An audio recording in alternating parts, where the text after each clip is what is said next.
5 জন ছিলাম, এখানে আমি একজন আর 4 জন যারা ছিল সবাই মানে আমার বিপক্ষে। তো আমার কথা হলো যে ভাই আমি তো কারো ক্ষতি করতেছি না, আর আমি তো কোনো ডাকাতি করতেছি না, 4 জনে আমাকে নিয়ে মজা নিচ্ছে। আমি নাকি TikToker. Hello guys, welcome back to my daily blog. আজকের ব্লগটা একটু ভিন্ন রকম হতে যাচ্ছে, কারণ আজকের ব্লগ আমি আমার আজকের দিনের একটা এক্সপিরিয়েন্স আপনাদের সাথে শেয়ার করব। তো ইউটিউবে ব্লগিং করার আগে মানে আমি তো কয়েকদিন হচ্ছে আমি ইউটিউবে ব্লগ আপলোড করতেছি। তো ব্লগ আপলোড করার আগে আমি ফেসবুকে কন্টেন্ট বানাতাম, ফেসবুকের মধ্যে কন্টেন্ট আপলোড করতাম আমি আমার বন্ধুরা 4-5 জন মিলে। তো এতে আমাদের অনেক এলাকার বড় ভাই, তারপর বড়জন অনেকেই এটাকে খারাপ দৃষ্টিতে দেখতেছে। তো আমার কথা হলো যে ভাই আমি তো কারো ক্ষতি করতেছি না, আর আমি তো কোনো ডাকাতি করতেছি না যে এইটা অনেক বড় একটা অপরাধ হবে। আমি জাস্ট কন্টেন্ট বানাচ্ছি, আমি মানুষকে হাসানোর চেষ্টা করতেছি। হয়তো আমার ভিডিও কোয়ালিটি খারাপ, হয়তো আমি হাসাতে পারতেছি না, কিন্তু আমি তো ভাই চুরি ডাকাতি করতেছি না যে এতে কারো ক্ষতি হচ্ছে।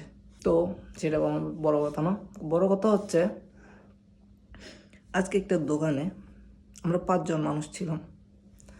5 জনের মধ্যে আমি একজন ছিলাম, তারপর আরো যারা ছিল আর কি। আরে ক্যামেরা হাত দিয়ে ধরতে পারতেছি না, হাত ব্যথা করতেছে। তো 5 জনের মধ্যে আমি একজন ছিলাম, তারা 5 জনে আমাকে নিয়ে মজা নিচ্ছে। মানে আমি কন্টেন্ট বানাই, আমি টিকটকার। এদেরকে ওই কেমনে বোঝাবো যে ভাই আমি ফেসবুকে ভিডিও আপলোড করতাম। ফেসবুকে যারা ভিডিও আপলোড করে, যারা মানসম্মত ভিডিও বানায়, তাদেরকে কন্টেন্ট ক্রিয়েটর বলে।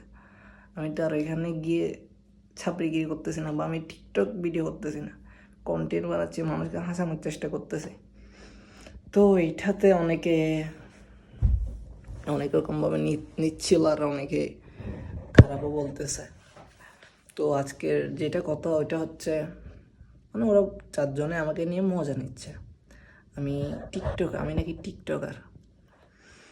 তো আমি চুপ করেছিলাম, আমাকে নিয়ে আধা ঘন্টা 1 ঘন্টা যত মজা নিয়েছে এতে আমার কোনো কিছু যায় আসে না। আমি চুপচাপ দাঁড়িয়েছিলাম, মাঝখানে একটু একটু কথা বলছি, বাট বেশিরভাগ টাইম চেষ্টা করছি নিজেকে কন্ট্রোল করার।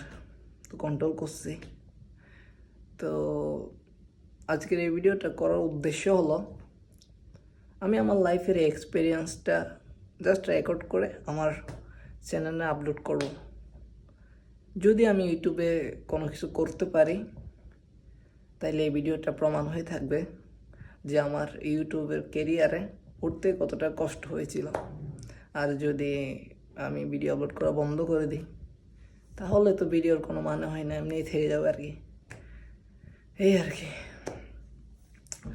যদি লাইফে কোনো কিছু করতে পারি ইউটিউব থেকে তাহলে এই ভিডিওটা প্রমাণ হয়ে থাকবে যে মানুষ আমাকে কত কষ্ট দিয়েছিল। আমি কোনো একটা জায়গায় গিয়ে দাঁড়িয়েছিলাম, এইটা না আমার সাথে বা এগুলো রেগুলারে হয়। তো আমি কখনো চিন্তা করি না যে এটা এখানে ক্যামেরার সামনে এসে বলবো। আমার সাথে তো রোডে ঘাটে হাজার ভাই হয়, কিন্তু এটা একটু মানে আমার খুব খারাপ লাগছে জিনিসটা। মানে 4 জনের থেকে 4 জনই, 5 জন ছিলাম, এখানে আমি একজন আর 4 জন যারা ছিল সবাই মানে আমার বিপক্ষে।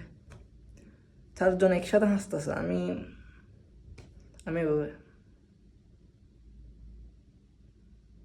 মানে আমার কোনো কিছু যায় আসে না এতে। বাট ভিতরে ভিতরে অনেক কষ্ট হচ্ছিল, ওদেরকে এটা দেখাইনি আমি। যাই হোক, ভিডিওটা করে রাখতেছি, আপলোড করে রাখবো এটা। যদি কিছু হয় লাইফে, একটা যদি করতে পারি তাহলে এই ভিডিওটা একদিন দেখে দেখে হাসবো। নাহলে যদি কিছু করতে না পারি তাহলে বলবো যে একটা সময় কত না পাগলামি করছি ইউটিউবে, ভিডিওটি আপলোড করতাম, কত কিছু না করছি, এইটা বলবো আর কি। যাক, আমার লাইফের একটা এক্সপিরিয়েন্স আপনাদের সাথে শেয়ার করলাম।